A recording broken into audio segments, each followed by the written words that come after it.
Selamat pagi Bapak Ibu Saudara, bertemu lagi dalam sarapan dan renungan pagi GKI Salatiga. Hari ini Rabu 15 September 2021 bersama saya Priyo Haryadi. Sebelum kita menjalankan aktivitas kita pada pagi hari ini, mari kita bersama-sama membaca dan merenungkan firman Tuhan. Sebelumnya mari kita berdoa. Kami mengucap syukur padamu Tuhan untuk hari yang baru yang Tuhan berikan pada kami. Terima kasih untuk kesegaran yang Tuhan berikan pada kami semua. Sebelum kami menjalankan aktivitas kami pada pagi hari ini, izinkan kami Tuhan untuk membaca dan merenungkan firman-Mu. Mampukan kami Tuhan agar kami boleh mengerti, agar kami boleh menjalankan apa yang menjadi firman-Mu dalam kehidupan kami sehari-hari. Dalam nama Kristus. Amin.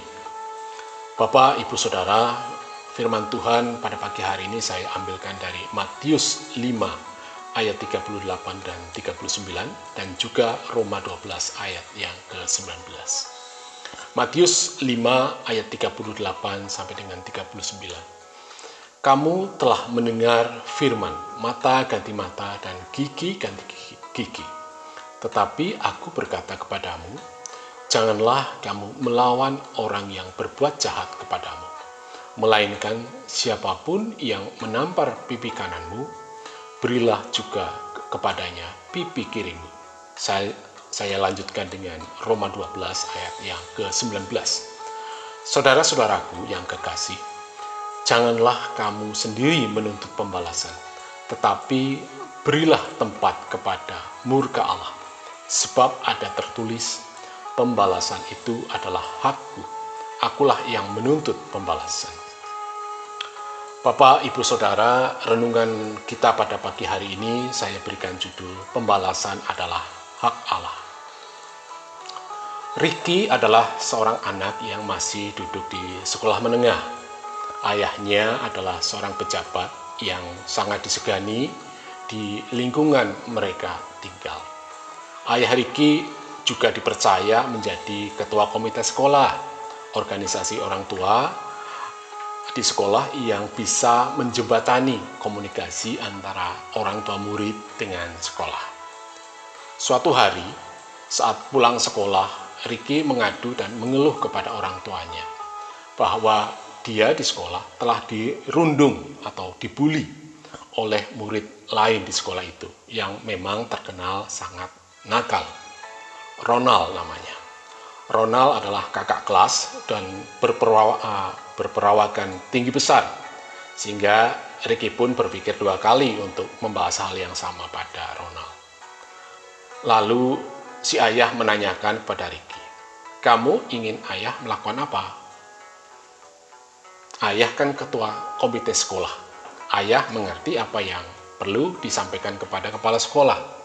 Tapi kalau Ricky boleh usul, Ronald dikeluarkan saja dari sekolah karena sudah meresahkan banyak siswa yang lain. Begitu jawab Ricky. Si ayah pun tersenyum. Waktu berlalu dan Ronald tetap saja sekolah dan tidak dikeluarkan atau pindah ke tempat lain sebagaimana yang diharapkan Ricky. Tapi satu hal terjadi. Ronald tidak lagi mengganggu teman yang lain. Ronald berlaku ramah, bahkan tidak jarang terlihat Ronald sedang membantu teman yang lain atau guru di sekolah. Satu hari, saat sedang istirahat di kantin, tiba-tiba seorang menepuk pundak Ricky. Ternyata Ronald. Ronald menyerahkan sesuatu ke Ricky. Ini tadi ibu buat kue untuk kamu dan keluargamu. Sampaikan salam dan terima kasih kami ke ayah ya. Karena ayahmu, aku tetap bisa belajar di tempat ini. Sekali lagi, terima kasih. Ronald menarik tangan Ricky dan menyalami dengan sangat erat. Kedua anak ini berpelukan dengan erat.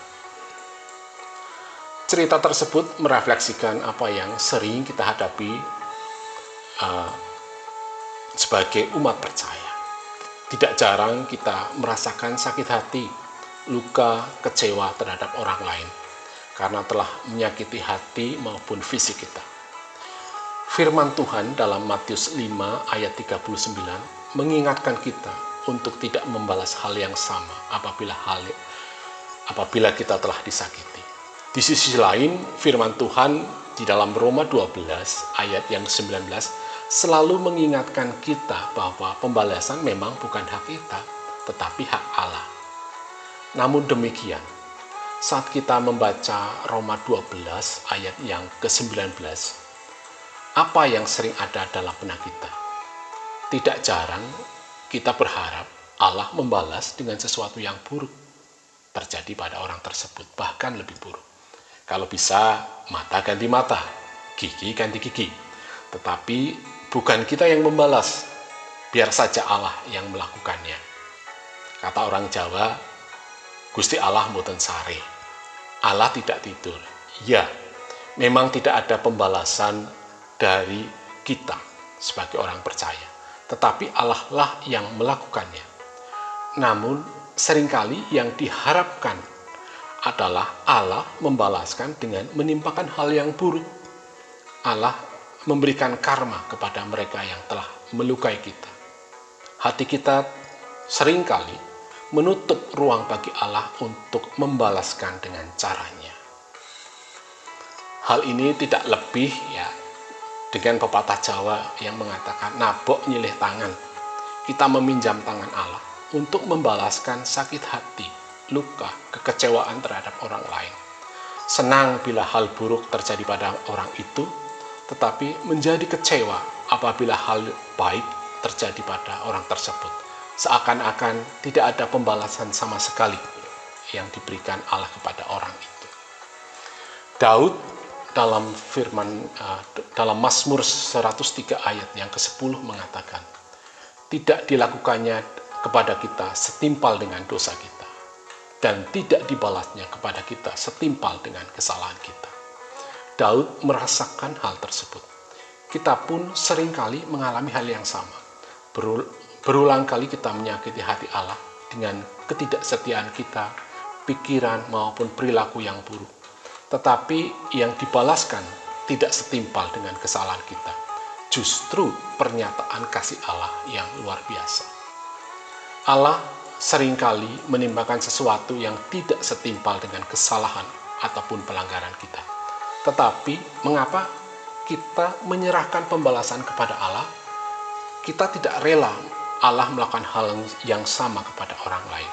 Tidak rela kalau Allah menyatakan kasih-Nya kepada mereka. Kita tidak rela rancangan kebaikan, kasih, dan damai sejahtera Allah terjadi pada orang yang telah menyebabkan kita luka-luka maupun sakit. Penderitaan Kristus di kayu salib yang memberikan penebusan kepada setiap orang berdosa harus sungguh-sungguh menjadi teladan bagi kita semua. Sehingga pada saat kita tersakiti, kecewa, ataupun terluka sekalipun, kita tetap bisa berdoa kepada Allah agar Allah membalaskan dengan rancangannya yang dipenuhi dengan kebaikan, kasih, dan damai sejahtera. Tuhan memberkati kita semua. Mari kita berdoa.